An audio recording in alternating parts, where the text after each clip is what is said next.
오늘 이 말씀을 가지고 어느 편에 서 있기를 원합니까? 어느 편에 서 있기를 원합니까? 라는 제목으로 함께 말씀을 나누겠습니다.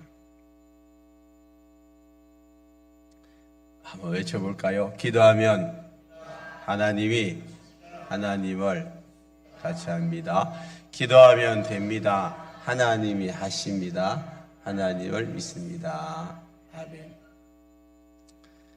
우리가 교회 밖에서 누구를 만나든지 전도를 해보면 많은 사람들이 하나님을 한번 나에게 보여주면 믿겠다. 예수님을 나에게 한번 보여주면 믿겠다. 그렇게 이야기를 합니다. 예수님 당시에도 그런 이야기를 하죠. 예수님이 하늘에서 내려온 하나님의 아들이다. 그러니까 사람들이 네가 어떻게 하나님의 아들이냐? 예수, 요셉의 아들, 목수 예수지.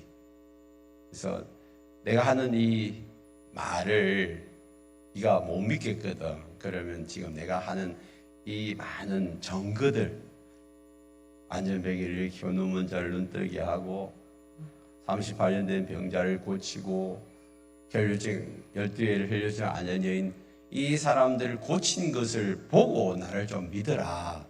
그렇게 이야기를 했어요. 예수님이 안타까워서 그러죠. 안타까워서.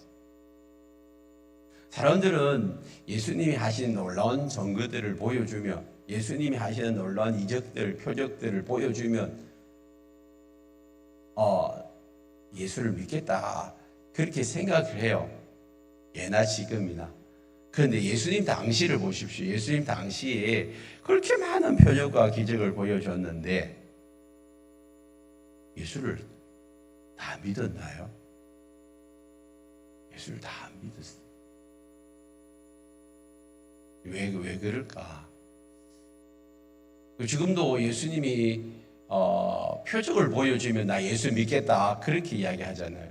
근데 사실은 오늘 이 나사로가 4일 만에 죽었다가 다시 살아났는 이 표적보다 놀라운 표적이 어디 있어요? 예? 이 놀라운 기적이 또 어디 있어요? 근데 오늘 보세요. 45절에 마리아에게 와서 예수께서 하신 일 뭐예요? 죽은 지 4일 되잖아요.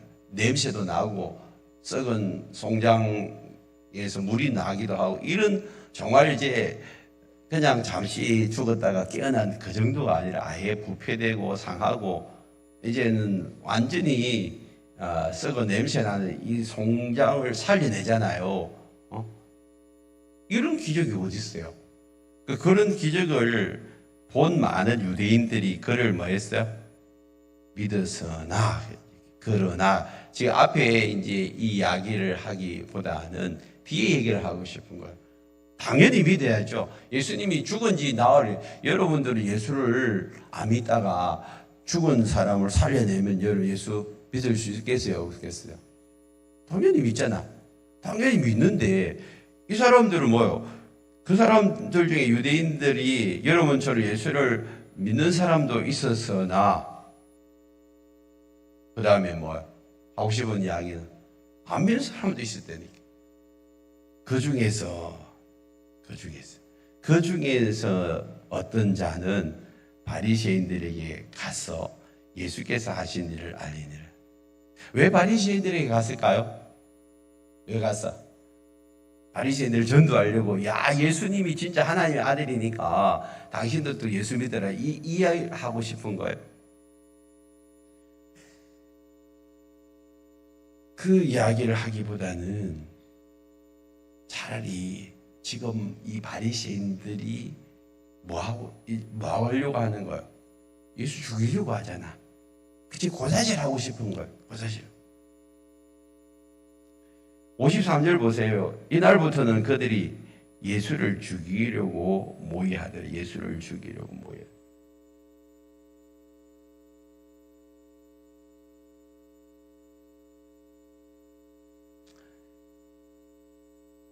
이 사람들이 예수의 기적을 봤음에도 불구하고 예수를 죽이려고 하는, 아니 믿지 않으면 되지요. 오히려 예수조차를, 예수 존재 자체를 없애버리려고 하는, 예수를 없애버리려고 하는 거예요. 예수님이 말이 이 나사로를 살리기 전에도 37절에 보면 어떤 사람이 맹인을 뜨게 한 이 사람이 그 사람을 죽지 않게 할 수 없어요. 이 비아냥거리잖아요. 아마 이 어떤 사람들이 아마 46절에 어떤 자들이었을 거예요. 이게 어떤 자들, 어떤 사람들, 이렇게 나오는 사람들이 지금 예수님이 하나님의 아들이심을 분명하게 보여주었음에도 불구하고 하나님 아들이 아니면 어떻게 죽은 지 나흘이나 되는 나사로를 살려내겠어요, 그죠? 그렇게 확실하게 보여주었음에도 불구하고 이 사람들은 그 기적을 보고도 예수를 안 믿어. 하나님의 아들이 아니래.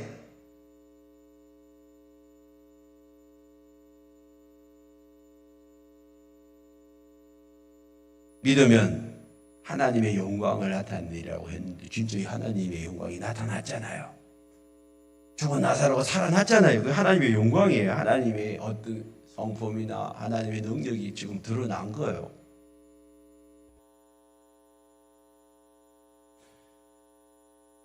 그런데 진짜 예수를 믿는 사람이 있고 예수를 안 믿는 사람이 있어요. 예수를 믿는 자의 편이 있고 예수를 안 믿는 자의 편. 똑같은 사건, 똑같은 상황 속에서도 예수 믿는 사람이 있는 반면에 예수님을 오히려 고자질하고 잡아 죽이려고 하는 사람이 있단 말이에요. 여러분들은 어느 편에 서 있나요? 예수를 믿는 편에 서 있는, 이것이 우리에게 은혜입니다. 그렇죠? 예수를 믿는 편에 서 있잖아요. 그러나 지금 수많은 사람들이 예수에 대한 이야기를 들었어요. 킹 오브 킹스에 나오는 그 예수의 스토리를 다 알고 보고 들었음에도 불구하고 사람들이 예수를 안 믿는 편에 서 있어요.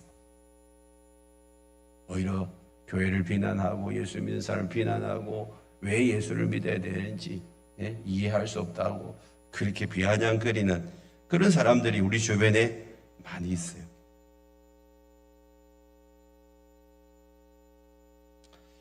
왜 이럴까? 왜 이럴까? 요한복음 6장에서도 500일의 기적이 나오잖아요. 그 자리에서 바로 예수님이 보리떡 5개, 물고기 2마리로 남자들만 5,000명, 그 다음에 다 합쳐가지고 20,000명 먹이잖아요. 그러면 거기 있는 사람 다 먹였어요, 다. 그럼 거기 있는 모든 사람들이 하나님의 능력, 예수를 통해서 나타났다는 사실을 보았어요. 그러면 예수님을 믿고 그 앞에 경배하고 예수님을 따라야 되는데 나중에 예수님 다 떠나버렸어요. 그리고 예수님이 마음이 아파가지고 요한복음 6장 뒤에 보면 야, 니네들도 나를 떠날 거냐? 니네들도 나를 떠날 거냐고. 왜 떠났어요? 자기들이 예수님으로 인해 가지고 이익을 얻으려고 했잖아. 예수님을 왕 삼으면 우리는 한평생 먹고 살 걱정 없다. 먹고 이제 이 식사 문제는 다 해결된다. 예수님은 왕이면 항상 우리에게는 먹을 걸, 우리 일 안 해도 먹을 걸 공급해 줄 테니까. 그거 뭐예요? 자기의 유익이, 자기의 이익이에요. 우리가 예수를 따르는 데 있어 가지고 항상 망설이는 이유가 뭔 줄 아세요? 이게 나한테 유익이 되냐, 손해가 되냐, 내게 이익이냐 아니면 손해냐, 요 기준으로. 나에게 유익이 안 되면 뭐든지 다 던져버려. 예수 믿는 것도 나에게 유익이 안 된다 싶으면 나 예수 안 믿을래. 조금만 손해가 되고 조금만 문제가 일어나고 조금만 어려움이 있으면 야, 예수 믿는다고 이건 뭐 좋은 일 안 생기네, 오히려 더 손해네, 그럼 나 예수 안 믿을래. 초창기에 예수를 믿으려고 하는 사람이 자기한테 어려움이 찾아오고 문제가 찾아오고, 야, 예수 믿으니까 더 힘들어지네. 아, 그럼 나 예수 안 믿을래. 나 괜히 예수 믿어가지고, 예수 안 믿어도 내가 잘 살고 잘 먹고 잘 입고 잘 지냈는데 굳이 내가 예수를 왜 믿느냐고, 이런 식으로 반응을 하는 거죠. 모든 기준이 뭐예요? 자기 유익이 자기 유익. 오늘 종교 지도자들도 마찬가지입니다.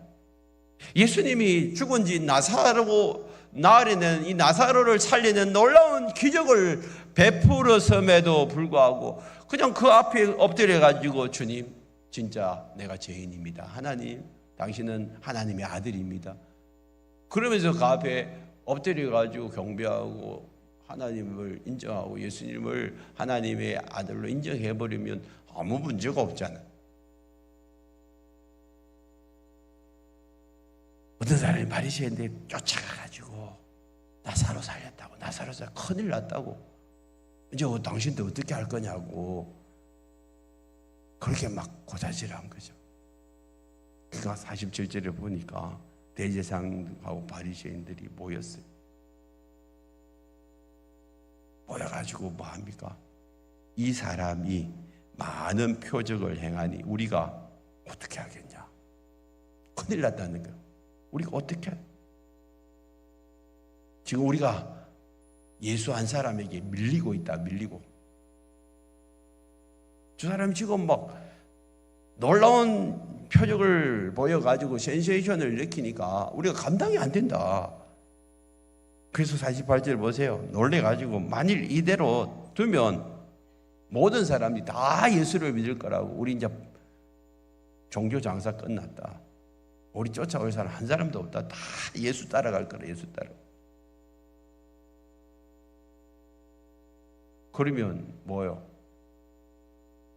자기들의 권위가 다 무너지잖아. 첫 번째는 자기들의 권위가 다 무너지고, 또 뭐 염려하고 있어요? 로마인들이 와서 우리 땅과 민족을 빼앗아 가리니. 무슨 말입니까? 예수를 따라온 사람들이 막 모여들기 시작하면, 이제 만약 예수님이 이 땅에서 메시아라고, 진짜 메시아라고 등장해가지고 혁명을 일으키면 이제 반란이 일어날 것이고, 반란이 일어나면 로마 군대가 가만히 있지 않을 것이고, 로마에서 군대를 보내면 지금보다 훨씬 더 속국으로서의 이제 이 장악력을 해가지고 아마 자기들도 이제는 더 이상 종교 지도자로서 영향력을 나타내지 못할 것이다. 우리는 더 로마의 속국이 될 것이고, 이제 지금의 우리가 가지고 있는 이 기득권, 그래도 헤롯을 비롯해서 대제사장들과 바리새인들은 여전히 로마에서는 좀 자유롭게 기득권을 인정하고 니네들이 네가 나라를 다스리라 할 정도로 어느 정도 그 기득권을 인정해 줘요. 근데 그거 다 빼앗아갈 거다. 이런 위기감이 이제 그들 속에서 확 일어나는 거예요. 자기들이 지금 가지고 있는 그 기득권, 그 권위, 권리, 이런 것들이 다 소멸될 수 있으니까 자기에게는 손해예요. 너무 불리한 거. 그러니까 결국은 뭐, 예수 잡아 죽이자. 예수 잡아 죽이자. 이렇게 나오는 거예요. 이 종교 지도자들 역시도 자신들의 유불리를 따지고 있는 거예요. 예수님이 진짜 하나님의 아들이라는 사실을 눈앞에 보였음에도 불구하고 현실에 입각해가지고 자신들의 유불리를 따지고 자기들이 가지고 있는 기득권이 빼앗길까 봐 불안해하고 초조해하고 위기감을 느끼고, 야, 예수 잡아 죽이자, 이렇게 나오는.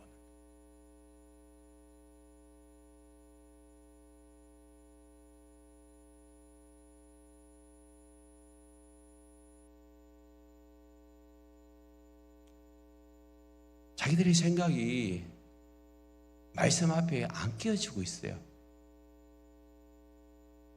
그렇게 분명한 증거를 보였음에도 불구하고 자기들이 가지고 있는 고정관념과 기득권, 자신들이 가지고 있는 그 특권을 내려놓을 수가 없는 거예요.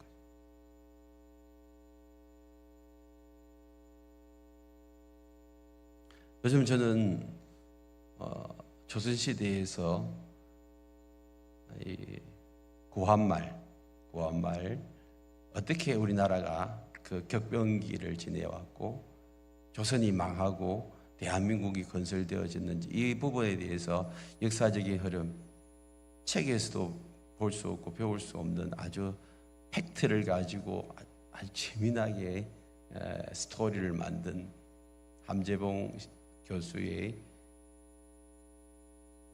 한국인의 탄생이라는 그 유튜브 채널이 있어요. 한 서너 개짜리. 그걸 제가 거의 다 이제 엊그제까지 25개를 이제 26번째 들을 차례인데 너무 재미나요. 그리고 아주 역사적인 아주 고정과 검증이 확실하게 돼 있어가지고 그건 팩트예요. 팩트. 조선시대는 망할 수밖에 없는 그 격변기에 중국과 일본이 건대화를 일으키기 위해서 그렇게 배우고 새로운 문물들을 받아들이는 그 격변기에 조선은 걸어 잠그고 있는 거예요. 세국 정책을 해가지고 위정책 사발을 통해 가지고 우리께 최고란 우리께 최고. 이미 명나라가 청나라에 의해서 잡혀 먹고 청나라에게 새로운 변화가 일어났음에도 불구하고 여전히 명나라가 우리나라에 전수한 이 주자학 조선 500년 그 주자학을 유일하게 이어가고 있는 나라가 우리 조선이다. 우리 조선은 끝까지 변하지 말고 남아 있어야 된다. 이런 식이에요. 그러다 결국은 뭐예요? 나라가 세국 정책을 하다가 다른 나라는 전부 변화를 일으키고 이제 서양 문물을 받아들이고 하는데 우리는 우리께 최고라고 고집하다가 결국은 뭐예요? 건대화 문물에 무장되어 있는 일본에서 잡혀 먹을 수밖에 없고 그래서 36년이라는 이런 식민지 생활을 하잖아요. 이 생각이 얼마나 중요한지요. 한 나라나 한 집안이나 개인이나 여러분 생각을 변화시키지 않으면 새로운 것들을 새로운 틀을 받아들이지 아니하고 지금까지 해오던 것만 고집하고 살아간다면 망할 수밖에 없어요. 개인도 망하고 집안도 망하고 나라와 민족도 망하는 것입니다. 유대인들도 마찬가지였어요. 그들이 고정관념을 깨뜨리지 않는 거예요. 지금이 좋사오니 종교 지도자들과 헤롯 그 당시 정치인들이 지금이 좋다는 거죠. 로마의 식민지를 당하여도 지금이 좋으니까 이대로를 유지하고 싶은 거예요. 예수님이 일어나가지고 이제 막 하나님의 아들로서의 정거를 보여주고 사람들이 막 몰려가는 그게 싫다는 거예요. 그래서 어떤 일 이야기를 하고 있습니다.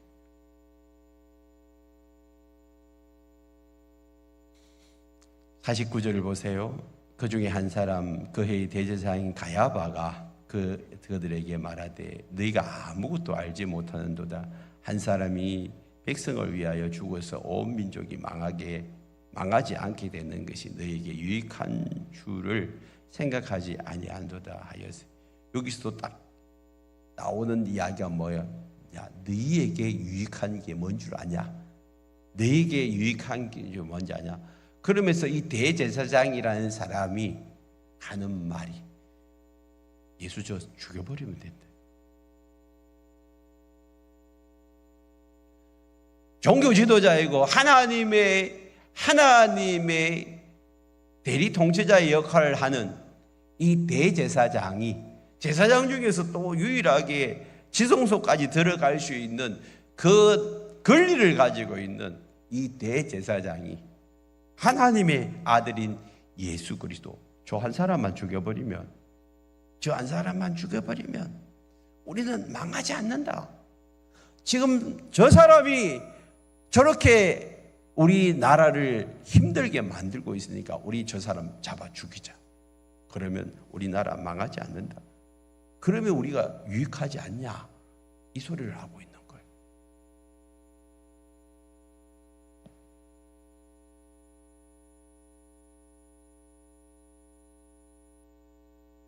하나님을 모르는 사람이면 몰라도 성경을 그렇게 많이 알고 유대인들을 하나님께로 인도한다는 당시의 대제사장이 하나님의 아들을 몰라보고 유불리를, 자신들의 유불리를 따지고 있는, 이것이 바로 영적인 맹인 아니에요.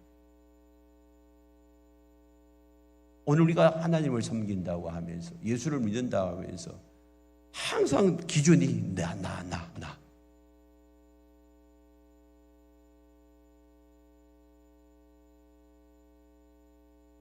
죄 중에 죄가 뭔 줄 아세요? 영어로 하면 죄를 sin이라죠. S-I-N 단어.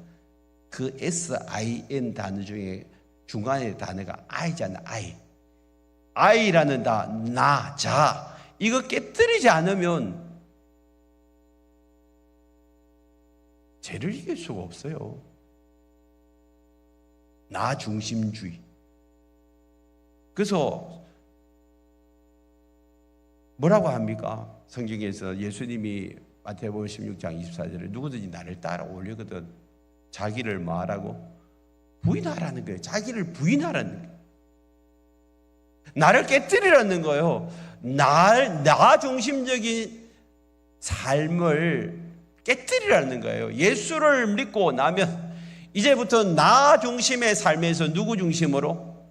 예수 중심으로 가야 되는데, 예수님이 내 삶의 주인이 되어야 하는데, 예수를 믿고 나서도 하나님을 섬긴다고 하면서도 여전히 나 중심적이, 내가 교회 와서 유익이 되느냐 안 되느냐, 내가 손해보느냐, 그 손해보면 신경질 나고 헌신 안 하려고, 희생 안 하려고, 왜 나만 그러냐고.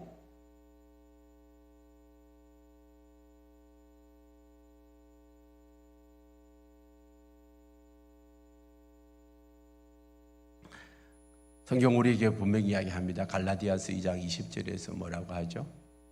내가 그리스도와 함께 십자가에 못 박혔나니, 내가 그리스도와 함께 십자가에 못 박혀야 한다니. 예수님만 십자가에 못 박은 것으로 끝나고, 예수님이 나의 죄를 다 용서해 주시니까 나는 내 마음대로 살아도 된다, 하나님은 나를 축복해 주신다, 이런 식으로 거짓 복음에 속지 마시고, 우리는 예수 그리스도와 함께, 예수님이 십자가에 돌아가셨기 때문에 예수님 자신을 십자가에 죽였잖아요. 그러면 이걸 왜 우리에게 말씀하시죠? 모델이에요, 모델. 그럼 네가 예수를 믿으려면 어떻게 해야 된다고? 니도 십자가에 못 박아라는 거예요. 그렇죠? 너 십자가에 못 박아. 네가 십자가에 죽으라는 거예요. 그래서 그리스도와 함께 니도 십자가에 죽어야 이제는 내 안에 누가 산다고? 예수님이 산다니까. 예수님이 살고 내 안에 예수님이 나를 다스리기 시작하면 그때부터 하나님 나라가 열리기 시작하고, 그때부터 진정한 행복과 진짜 축복이 흘러오는데, 자꾸만 기준이 나에게서 딱 멈춰버리는 거예요. 나의 유익과 나의 손해. 진짜 하나님 편에 섰버리면 하나님이 나의 모든 삶을 책임져 주실 터인데, 내가 하나님 편에 서기를 주저하고 있는 거예요. 지금 현재 저는 여러분들이 가지고 있는 게 뭐 그게 대단해요? 여러분 가지고 있어봐요. 얼마 가지고 있어요? 누려봐요. 얼마나 누리고 있어요? 아무것도 없잖아요. 차라리 우리 같은 사람은 포기가 쉬워요. 근데 수많은 물질을 가지고 있는 재벌가, 또 수많은 권력을 가지고 있는 권력가, 그런 사람들이 포기하는 건 너무 어려워, 힘들어. 근데 신앙생활 하는 저와 여러분을 보면 아무것도 별로 가진 것도 없는데도 불구하고 그것마저도 안 내놓으려고 해. 그것마저도 포기 안 하려고 해. 조그만한 것 가지고. 주님이 다 주신 것이. 여러분, 물질 여러분 거 아니잖아. 얼마 받아요, 여러분? 1,000만 원, 2,000만 원 번해야 아니잖아요. 근데도 불구하고 그 중에 10번째 떼는 것도 그렇게 힘들어. 다 내 거라고 생각하고. 얼마 안 되는데, 기껏해야 얼마 안 되니까. 주를 위해서 헌신하고 희생하고 시간을 드리고 물질을 드리는 이것이 나에게는 손해라고 생각하면 여러분 하는 게 다 힘들어.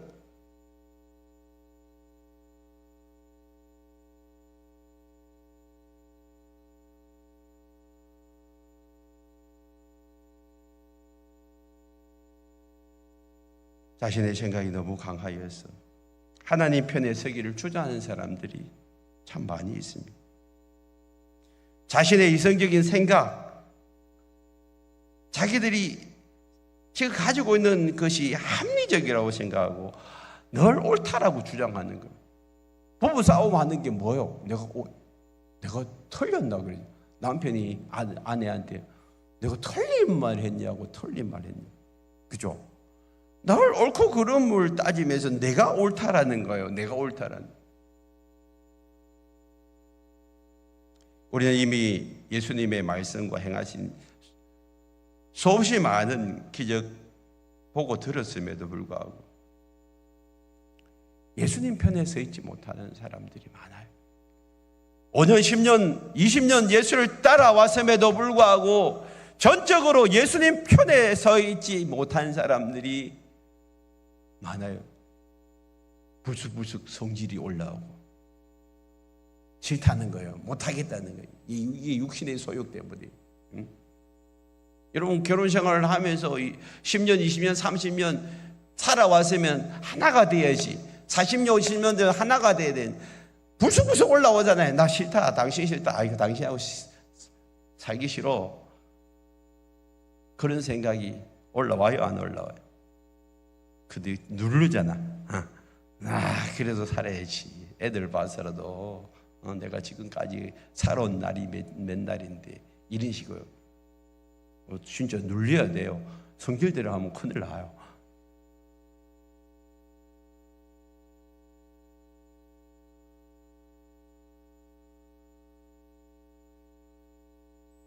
근데 가만히 보세요. 이 가야바가 이렇게 확 죽여버리자. 예수 죽여버려가지고 그냥 우리나라 망하는 거 안 망하거든. 예수 죽인다고 해서 자기 나라가 안 망하고 예수 안 죽인다고 해서 망하고 이게 아니에요. 사실은 로마가 언제 망하죠? 디도 장군에 해가지고 로마가 아니고 이스라엘이 구약시대 586년도에 바벨론에 의해서 왕창 망해가지고 끌려가잖아요. 바벨론에. 그때 1차 망했어. 그리고 다시 이제 하나님이 70년 만에 포로를 돌아오게 만들어서 정신 차려야지. 근데 이제 예수님 당시의 시대에 예수님 잡아 죽였어. 잡아 죽이면서 하는 말이 이 예수의 피값을 우리하고 우리 자손들에게 돌려라고 막 큰 소리 뻥뻥 친 그 유대인들. 결국은 어떻게 됐죠? 70년 돼가지고 로마 디도 장군이 와가지고 완전 깡그리 성전을 다 무너뜨려 버리고 예루살렘에 있는 유대인들 다 쫓아버리잖아요. 그리고 다시는 예루살렘의 유대인들 못 오도록 그렇게 만들어 버렸어요. 그러니까 전 세계로 다 흩어져 버려요. 디아스포라 그때부터 생겨가지고 2000년을 유리방황하면서 얼마나 많은 곳에 히틀러라는 정신 이상자에 가지고 한꺼번에 유대인들이 600만 명, 600만. 우리 부산시 2배 인구가 한 300명 좀 넘잖아요. 이 2배 인구가 그냥 히틀러 손에 의해서 한꺼번에 다 죽어버리잖아요. 이런 비참한 일들이 유대인에게서 일어나고 있는 거예요.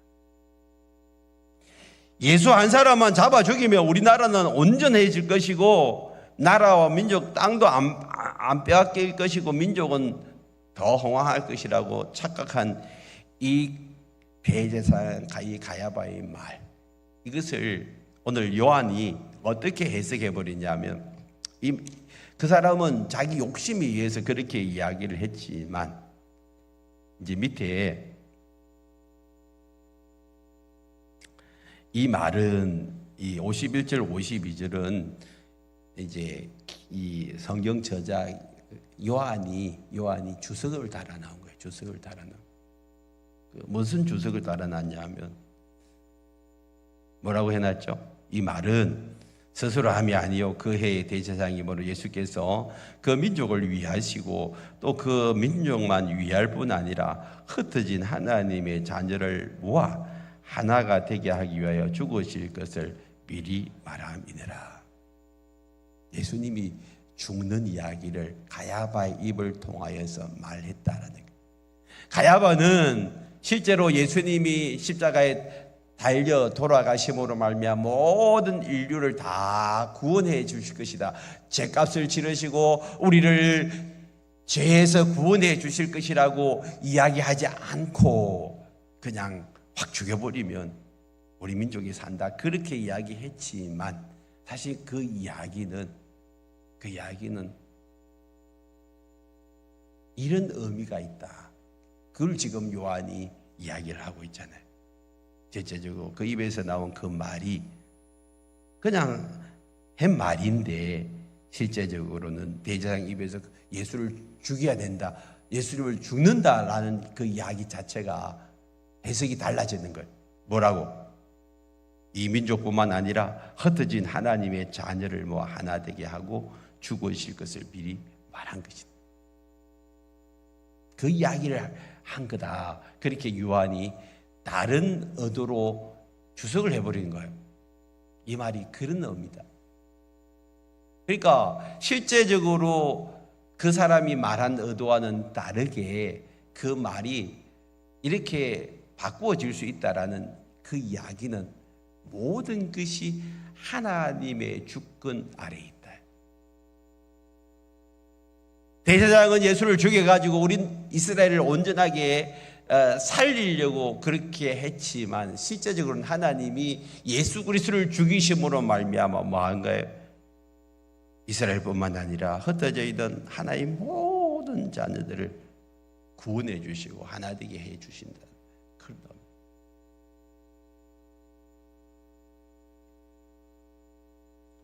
그러니까 뭐 사람이 어떻게 할 수 없는 거예요.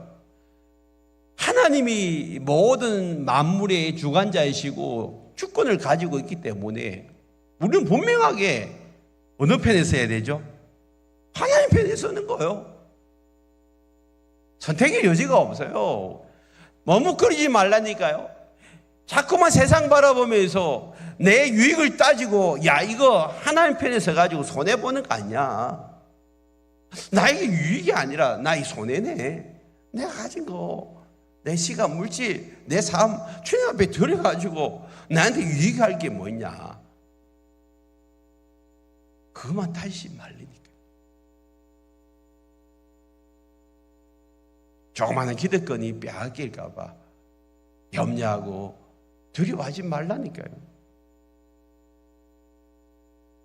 지금 내가 하나님에 속한 자인가 세상에 속한 자인가. 하나님을 위한다고 하지만 실상은 자신의 유익과 만족을 위해서 살아가고 있다면 정말 내 자신의 기득권을 한번 내려놓아 보십시오.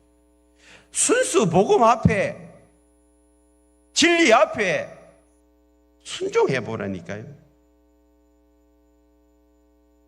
지금 사람들이 수많은 기적과 이적을 보았음에도 불구하고 영의 눈과 귀가 가리워져서 현실 앞에 다가올 그 위기와 앞에 사로잡혀가지고 예수를 믿기 거절하고 예수님 말씀에 불순종하는 그런 모습이 오늘 저와 여러분들에게 있지 않습니까?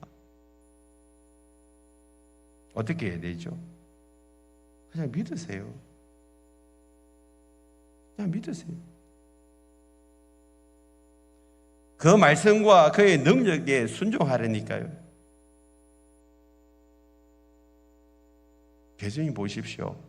잡아 죽이려고 할 그때 54절에 유대인들 가운데 드러내지 않고 거기서 떠나서 빈들 가까운 곳에 에브라임 동네에 가서 제자들과 함께 머물고 계십니다. 예수님은 하늘 보좌의 그 기득권을 다 내려놓으시고 이 땅 가운데 내려오신 분 아니에요.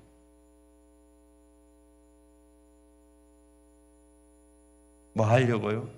사명 감당하는, 하나님 주신 사명 감당하는. 그냥 십자가에서 죽는 거예요.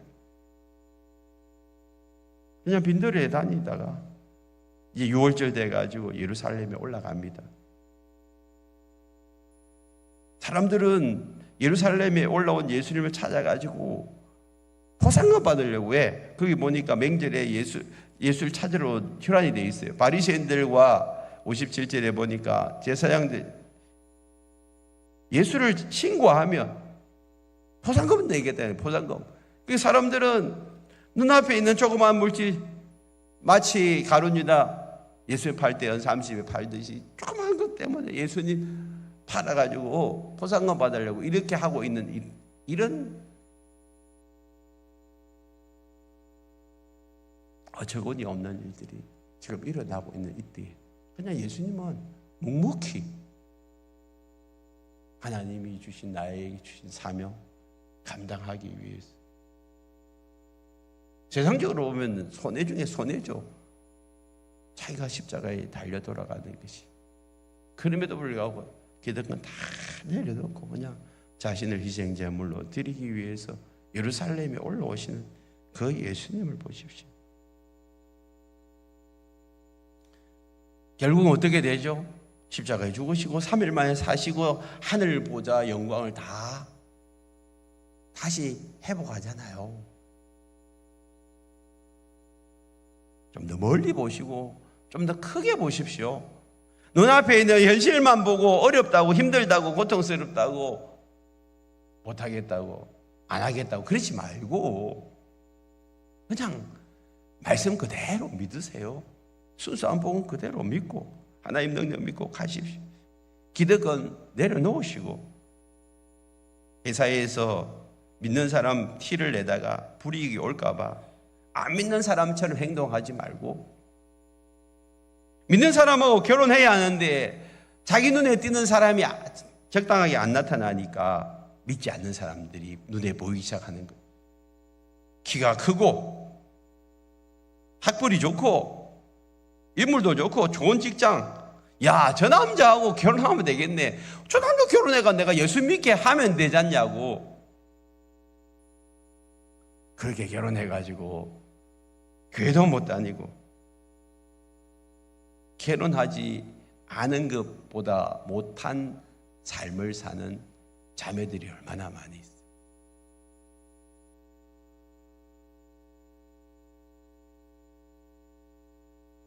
지난주 예수영전 모임한 그분도 나이가 70이 아마 됐을 거예요. 20대 예수를 믿고 결혼할 때부터 예수를 못 믿고 한 50년 만에 다시 돌아왔어요. 감사하게도 돌아오긴 돌아온 거예요. 여러분, 가족 간의 전도 쉽지 않아요. 예수 이야기하면 불화가 일어나. 그러니까 관계가 깨질까 봐 더 이상 말 못하는 사람들. 여러분 어느 편에 서 있습니까? 주님은 가서 전하라고 하는데, 믿든지 안 믿든지 듣든지 안 듣든지 전하라고 하는데, 오늘이 끝이라고 생각해 보세요. 멀리 있다고 30년, 40년, 50년 더 있다 생각하지 말고 그분이 오늘이 끝이라고 생각해 보세요. 그분이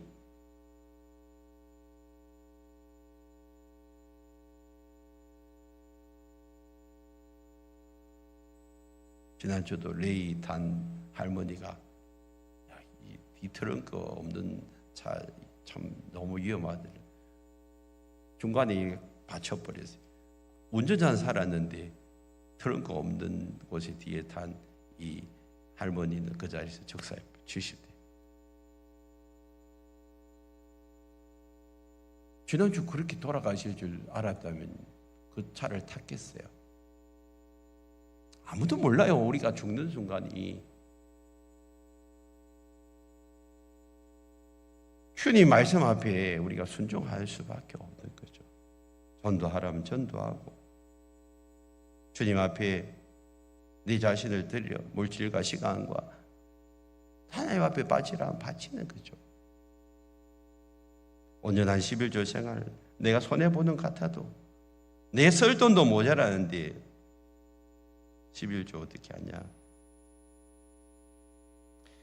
시간 주님 앞에 어떻게 드리냐. 기도 30분씩 하라는데 어떻게 30분 하냐. 바빠 죽겠는데 아침에.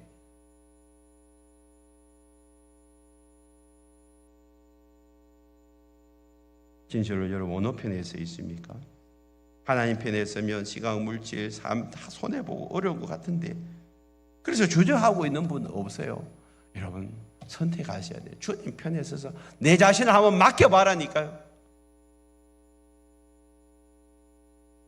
수많은 기적과 이적, 죽은 나사로가 살아났음에도 불구하고 자기들의 현상 유지와 기득권을 내려놓지 못하고 결국 예수 십자가에 죽이는 일에 동참해버리는, 주도하는 그 사람들, 그 편에 우리가 서 있지 않습니까? 오늘 우리가 서 있어야 될 곳은 하늘 보좌를 다 내려놓으시고 이 땅에 오셔서 십자가 죽으심으로 온 인류를 구원하신 그 예수님. 오늘 나도 내 가진 기득권을 내려놓고 내 시간, 물질, 내 삶을 주님 앞에 온전히 맡겼어. 주를 위해서 헌신해 보십시다. 나의 평생에 죽기를 각오하고 헌신함으로 우리를 통하여서 오늘 이 말씀, 한 사람이 죽어서 온 민족이 망하지 않는 것, 이 가야바의 이 이야기가 저와 여러분이 돼요. 내가 한 사람, 내가 죽어서 수많은 사람들이 망하지 않는다면 내가 그 자리에 들어가겠습니다. 나를 사용하여 주십시오. 예수님처럼 그렇게 귀하게 쓰임받 주님 앞에 설 수 있는 저와 여러분 되기를 축복합니다.